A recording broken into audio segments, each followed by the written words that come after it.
Hello, my fiery friends, the Infernoman here with the Midweek Magic Event, and it looks like we're playing Explorer.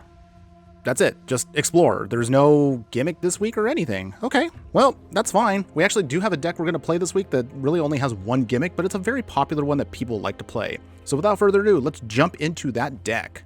So we're going to be playing a life gain aggro deck. This deck really doesn't need any much of an introduction. You've probably seen this deck in a variety of different variations in all different formats. It's basically the gimmick of just get some life linkers, get something that gives you life gain, and start pumping up our life to giving us a big buffer versus our opponent's aggro plan. Remember, this is best of one, so this is why life gain tends to be very popular in this style of format. And then we're going to be trying to pump up our Ajani's Pridemate or Voice of the Blessed to make them so big that almost no removal spell out there can stop them. However, to ensure that we can get this game plan off, we will need a little bit of backup. So we're going to have a little bit of light removal with Skyclad Apparitions. You've seen this card many times before. I'm personally not a fan of it myself, but since we're using it, I'm actually quite fond of it. Adeleine Resplendent Cathar is also going to help us pump out more human tokens, which will then trigger off the Lunarch Veteran to give us a little bit more life gain, hopefully pumping up Voice of the Blessed and Ajani's Pridemate. And then, of course, the big finisher itself, Heliod's Sun Crown. This is an incredibly powerful, indestructible god. This card, of course, will get more counters on all of our creatures as long as we keep gaining life, and its secondary ability to give something lifelink also will ensure that we can not only swing for a lot of heavy damage, but also get a ton of life back. Many times if you've played these kinds of decks, don't be surprised, of course, if you are on the brink of losing when you're getting a lot of time to prep versus your opponents who might be a little bit more aggro, trying to whittle your life down. But as soon as you get those big swings of life back, especially against mono red aggro, they tend to fold very quickly. It's going to look a little strange, but we have one 4-drop card in the Wandering Emperor. I know with our land base, which I'll talk about in just a second, this may look a little strange, but the card coming in with the flash ability allows us to get something out of the way that maybe one of our creatures just can't deal with, and hopefully we can start stacking some more counters on it, similar to Heliod, in order to pump one of our creatures up, or sometimes we can create some extra samurai to give us a little bit more of a buffer to chump block. Now, since I just mentioned right now the land base, it's very small, and I know it looks a little risky to have 3 Radiant Fountains, only 13 planes, Nijano's Seed of the Empire, and Castle Ardenvale for a total of 18 lands, which is very risky, especially since we got a handful of 3-drops and a 4-drop. But trust me, once this deck goes off with the life gain that we get, it will prevent our opponent basically from getting through us. Hopefully, again, we'll get just enough lands out so we can just keep pumping and then overwhelm our opponent with our big creatures. Still, a little bit of support doesn't hurt, so we do have a little bit of backup in protecting our creatures with God's Willing, which allows us to protect any one of our creatures with the choice of a color, and then we get to scry. We have Cleric class to help us buffer up our life gain by giving it a +1 on its first level. Second level, when we gain life, we get to put +1/+1 counters on our creature we control. And at 5 mana, at level 3, when this goes off, it allows us to bring back a creature card from the graveyard to the battlefield, and we gain life equal to that creature's toughness. So that can help us get a big swing back to get us back into the fight. And of course, Ajani's Welcome. This is similar to the Lunarch Veteran, but because it's an enchantment, it won't be easily removed. Couple of Revitalize for life gain and also card draw, and that's mostly it for the deck. There's not much else that I can say except pretty simple, pretty cut and dry. Just get off your creatures, get a bunch of life, start pumping up what you need, and then get to victory. But real quick, if those of you who are interested in doing this kind of game plan, but maybe you want to try this in best of 3, aside from that, I do actually have a slight sideboard for that if you're curious. So we have some Authority of the Consuls, Fight as 1 as additional protection, some lucky offerings to destroy an artifact or enchantment and gain some life back, Soul Guide Lantern for graveyard hate, Devout Decree against most of the mono red and Rakdos decks out there, Guardian of Faiths to protect our creatures, Maul of the Skyclaves to give us a little bit more power, and if we want to swap out the Wandering Emperor for more life gain, we have Ajani's Strength of the Pride. That's again if you do want to do best of 3, but since we are doing an event, it's only going to be best of 1 this time around. Finally, before we get started, if you do like any of the content that I do, please make sure to give a like on this video and subscribe to the channel so you don't miss any of the deck takes, booster pack openings, and so much more that we do on this channel. So without further ado, let's go ahead and get into those matches to show you how the deck is meant to be played, and I hope you enjoy.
screaming until it's too late.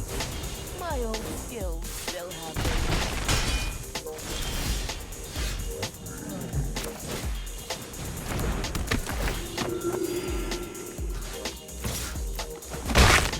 I've suffered worse.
That's all I have for you today. Thanks again for watching, everyone, and just remember that no matter what you do play in the game of life, always be sure to burn bright.